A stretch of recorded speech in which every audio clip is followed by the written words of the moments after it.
Bocchi the Rock is a silly little anime released in 1789 that follows the titular rock in its quest to become Bocchi the. And a lot happens. I watched Bocchi the Rock back when it was airing in 2022. I got curious about it after bearing witness to the most down bad people in existence for a character whose screen time is less than 80 seconds at best. And here I am 2 years later to make a video on an anime you already forgot about. But Maple, didn't you say you were going to make I Finally Played Yakuza because it won the poll over at the community tab? What's up with that? Where's that video? Well, dear viewer, where is my computer? Huh? Do you know? Was it you? Where'd you put it? Bocchi the Rock starts off really weird because the guys over at Cloverworks somehow and without my permission compiled my entire life experience into a 2-minute long intro. This girl is Hitori Goto. I know that because Wikipedia told me. Hitori is a complete shut-in who spends the entire day sitting in the world's largest closet recording guitar covers. Her 3 main character traits are that she spent most of her childhood alone, she has a desire to break out of that cycle of loneliness, and like most people, she has pink hair. From the very start you can notice it. One of the many things Bocchi the Rock aims to achieve is high relatability. The anime wants the viewers to relate to Hitori's story in some sort of way. It's this weirdly compelling and surprisingly coherent attempt at a bunch of meme moments crafted to appeal to a large yet specific audience of teens and young adults who might have felt this exact same depiction in their lives. Now this isn't particularly new. In fact, there are 2 very popular slice of life anime that attempt to portray the same sort of issues Hitori has. What Bocchi does though is take the best aspects of these 2, the idealization of Komi-san, which is portrayed through Hitori's eventual success as a guitarist and everyone being overall conventionally pretty, and the realism of Tomoko manifesting in these awkward, oddly specific social interactions and brain aneurysms that she has, which while comedic and exaggerated have a tint of realism to them. Like the moment Hitori has her bangs flipped up and there's this 4-minute long scene of the room turning to ash and everyone just fucking dies, cause that's what it feels like to anyone with a big ass forehead. That's to say, Bocchi the Rock unites a pretty compelling depiction of ineptitude, mental struggles and depression with live funny. Is it cringe at times?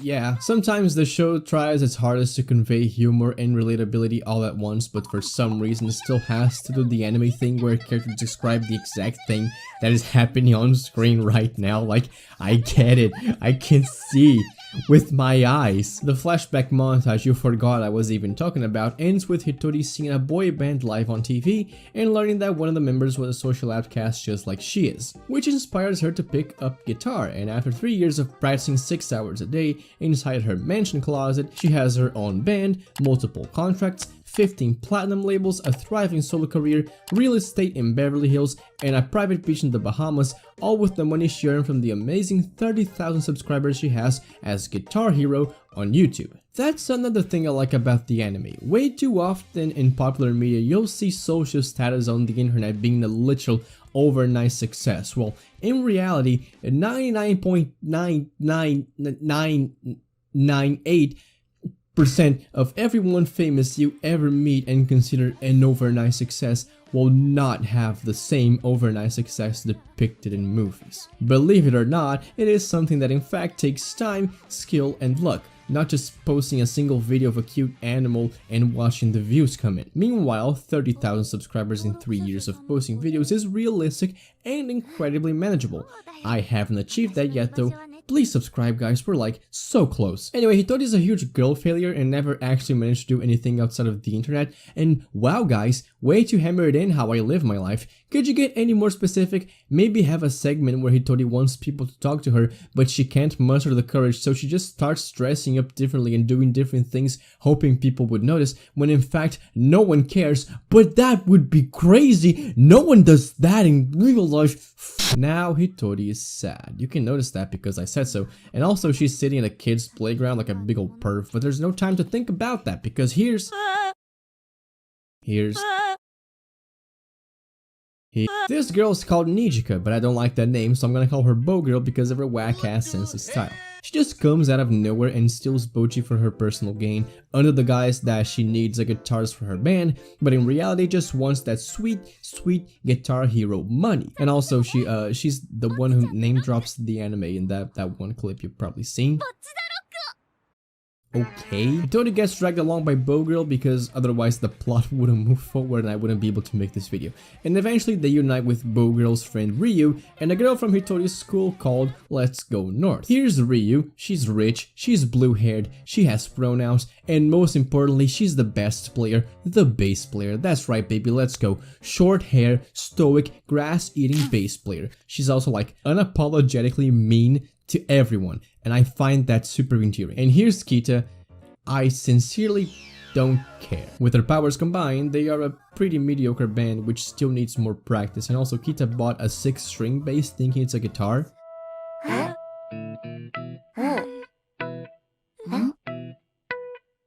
Oh, what? Oh, I'm getting info that there are more characters. Yes, please, let's take a look at, oh my god. There's these two girls Hitori somehow sells tickets to. I don't know, I think they just felt pity. There's Kikuri Hiroi, who is drunk and fucking weird and smells like onions, but she has sharp teeth, so it's okay. There's the girl that came from England to Japan to attend conventions. There's the girl that hates Kikuri. There's the girl that hates Kikuri. There's the guy that hates Kikuri. Everyone just hates Kikuri, except for me. I love Kikuri Hiroi. She could come home drunk and beat me unconscious any day. Let's go. And then there's the best one of all, PA-san. The one that has 7 seconds of screen time. The one who streams on Twitch. The one who dropped out of high school. And the one who will never love you back. Still speaking of characters, I also enjoyed how the show at least made an effort to make even the most minimal characters you're only going to see once and then never again have some sort of endearing presence. Except if they're non-important males. Males don't really exist in this world. The only 2 males are Hitori's dad and the married guy from the playground. The rest are just not there, and also Hitori's dad doesn't even have a face.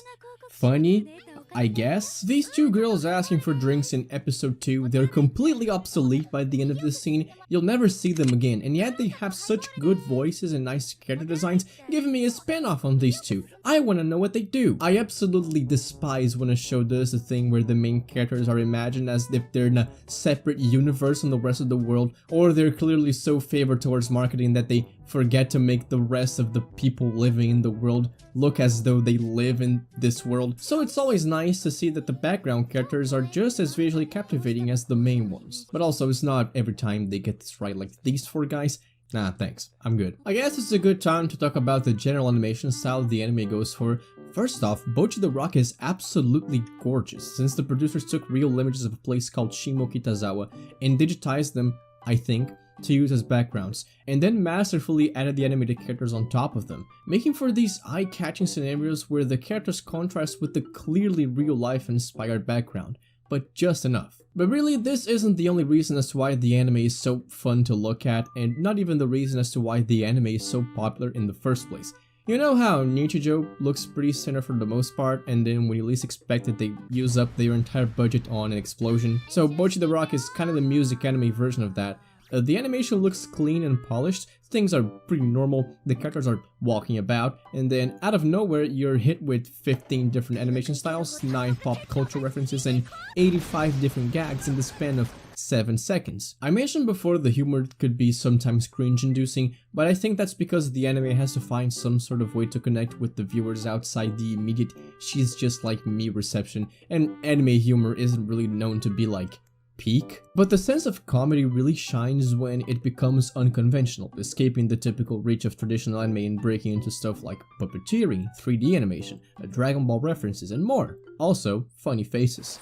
The anime isn't all just pretty visuals and stupid girls though, it's still a band anime, and the way they went about focusing on this, it triggers something happy in my musician brain and it makes me all warm and fuzzy on the inside, so I need to talk about it lest I explode. I absolutely adore how they paid attention to each and every single one of the instruments, and how the characters interact with them. It's a recurring theme since the very first episode to have characters actually play what you're listening to. Guitar, check. Bass, check. Both traditional and slap. Drunk Kid, let's fucking go, and it's in the correct order, size, and distance, and also they're real brands and not some made up bullshit. I'm gonna fucking explode. And also you can purchase every single one of these instruments for the low price of fuck. Like, I'm not saying every animated show out there that has a band or music at some point needs to have a one-to-one recreation of people playing instruments. I know it's something complicated to achieve, and of course the band anime would have to focus on this, but come on man, no one ever respects drummers and basses. Just let me take the W on this one, please? Is BTR the first ever anime to do this sort of thing? Not even close. Is it my favorite, and is it the one I think better explores this side of music? Hell yeah. Also, as it turns out, the names of the members of every band in the series are inspired by notable people who played or used to play in the two life houses the anime takes place in, which are real life places, and the fucking dog is named Jimi Hendrix. So what else could you possibly want? I don't know man, I really like the anime, but for me the most endearing part of it are these small details and random trivia. It all just comes together so well for my tiny smooth baby brain. There are just so many cool little things to keep track of, so many small details pertaining to music culture, real life locations, and funny gags and animation bits, and so many pieces of trivia that elevate what could be considered just another show about girls doing stuff, and that's what makes it so great in my eyes. Alright, I'm getting real tired of being positive though. I want to switch things up a bit. I want to complain. What I didn't like about Bocchi the Rock. The crowd diving scene. Why does that exist? Final considerations. I am still angry they got my whole life up to this point and transformed it into an anime without my permission. For real, I was watching BTR with my girlfriend to write the script, and we both were so shocked to slowly notice how much the series gets right and how much we resonated with Hitori. I myself found it very easy to associate things she did with things I did in the past, from being a high school introvert with little to no friends to eventually creating a band and playing at the school festival, including the crowd diving thing, and yes, including breaking my nose from hitting the floor too hard. I've seen people online saying that BTR is unrealistic, a lot of that mostly hinging on how Hitori is conventionally pretty, has a good family, and ends up having a happy ending. But let's be honest here, do we really expect every single shut-in out there to have the exact same character traits? Because I had these exact character traits. I resonated with the anime pretty hard.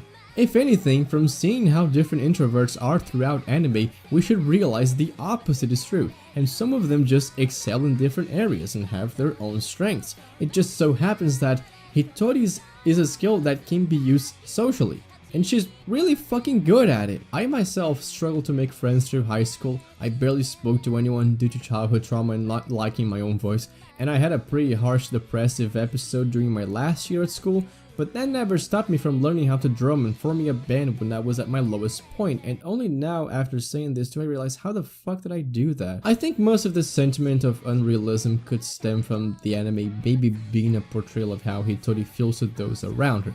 Because as I said before, we already have the two ends of the spectrum, and this anime tried and in my opinion succeeded to be the middle ground between fantasy and realism, like when Hitori glitches out or gets smashed into a bunch of bricks, both being arguably simulations of mental stress transformed to something you could share on YouTube Shorts. Or maybe I'm just looking way too deep into things and I should just shut the fuck up. So to everyone who says, no, you're not like Bocchi, kindly fuck off. She's just like me for real. Okay, video's over now. Bye!